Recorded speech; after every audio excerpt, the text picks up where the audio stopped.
Hello, this is Matthew Robert Payne.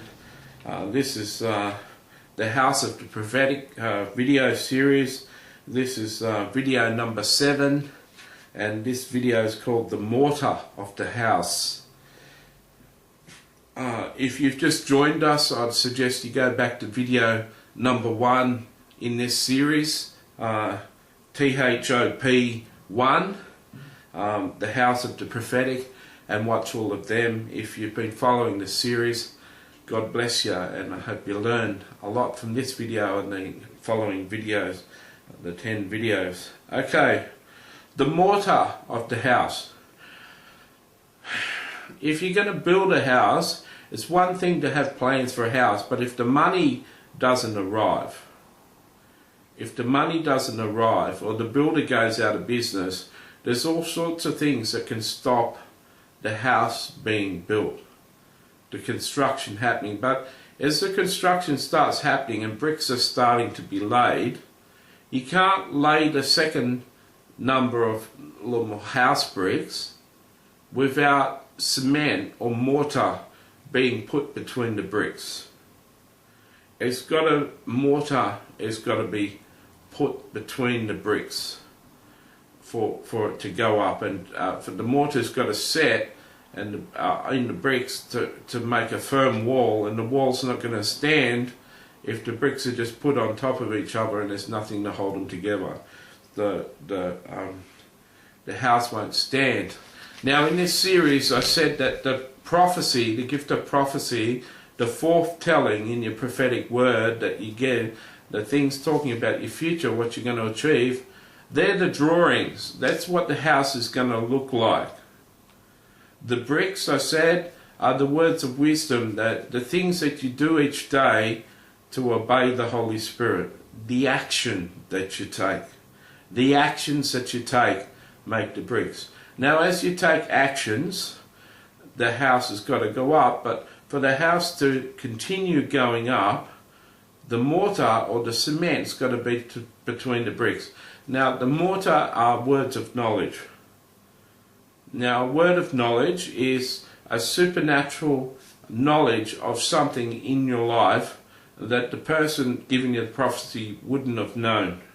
In other words, is when Jesus was at Jacob's well with the Samaritan woman, he said, "Go and get your husband." She said, "I have no husband." He said, "You've spoken correctly. In fact, you've had 5 husbands before this one, and the man you're living with isn't currently your husband." Now, 40 years ago, it was a very bad thing to live with a man in a sexual relationship and not be married to him. You can imagine how bad that was 2,000 years ago, and this woman was doing it. So, a word of knowledge is supernatural information. Now, she said to Jesus straight after that, "I perceive you're a prophet." Back then there was a lot of respect. Well, today there's a lot of respect when you come out with a word of knowledge, supernatural information about the person that you wouldn't ordinarily know. When you know a person very well, sometimes it's hard to prophesy over him because he knows so many things. It makes it harder for you to speak a word of knowledge into a person because he knows so many things anyway.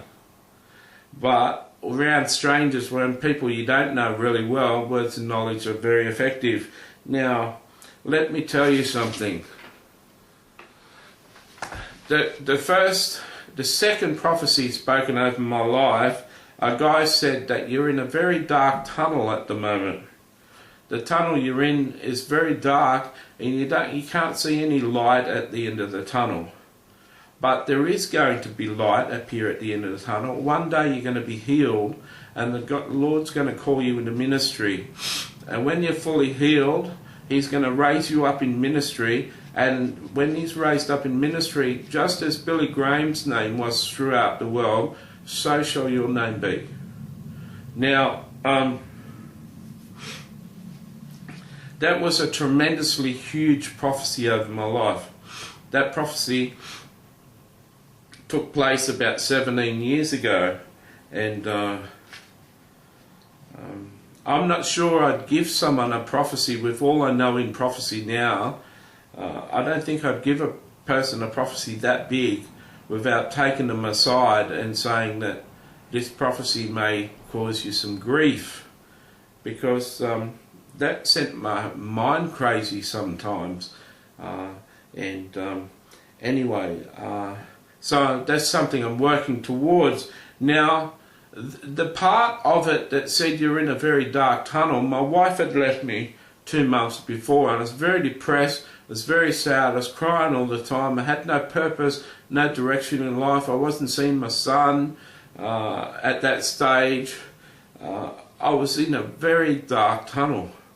This guy didn't know me from anything, and he talked about this dark tunnel and how I thought I wasn't going to come out of it and there was no light at the end of the tunnel.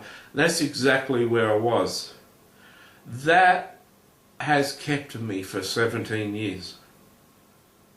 Him knowing that about me when he didn't even know me. He explained it so perfectly. Even in these 17 years, I couldn't think of any words he could have said that would have impacted me more. He could have said, your wife left you 3 months ago and she's had an affair with another guy and you're going through a really hard time at the moment, you're not seeing your son, and this is causing a lot of distress and you don't think you'll ever stop crying. That would have impacted me just as much. One time a guy caught me a day I was going to kill myself, and he spoke this prophetic word, full of word of knowledge, saying everything I'd done that day. I'd been to the movies twice, he named the movies, he named where I had to eat, he named the time I got up, he named everything I'd done that day. Then he said that God had a purpose for my life and I couldn't kill myself because only one person could do it, and it was a big purpose in life, and it came after the other prophecy, and that saved my life that day. I was going to kill myself. And so, word of knowledge, when someone is going for many years and they haven't seen their prophecy fulfilled, what they'll remember about the prophecy that will hold them are the words of knowledge in that prophecy, the things that were spoken by that prophetic person or that prophet that prophet didn't know anything about. The supernatural information that prophet knew about them. When they're doubting whether the prophecy will come true, the Holy Spirit will remind them of those supernatural things the prophet didn't know, and that will convince them. Remember the woman, it said in the scriptures that the people in Samaria, in that village, said, now we believe you for what you've said to us rather than what she told us about you. What did she tell her? She said, come and meet a man who told me everything about my life. A word of knowledge. That's what impressed her. Words of knowledge really impress people. When you're moving in the prophetic, you need to really learn how to move strongly in word of knowledge. Rick Joyner, a famous prophet, says that he won't make a directional change or he won't take on board a word of wisdom or do anything differently in his ministry from a stranger's prophecy unless there's many words of wisdom in it that convince him it's really coming from God. Words of wisdom are the mortar. See, someone can destruct their future, and we're going to talk about that in video 9, Enemies of the House. But people can take certain actions to self-destruct their house going up and stop building their house, so that I'm going to cover building the house in video 8, the next video. They can stop actively building their house because they don't believe in the prophecy anymore.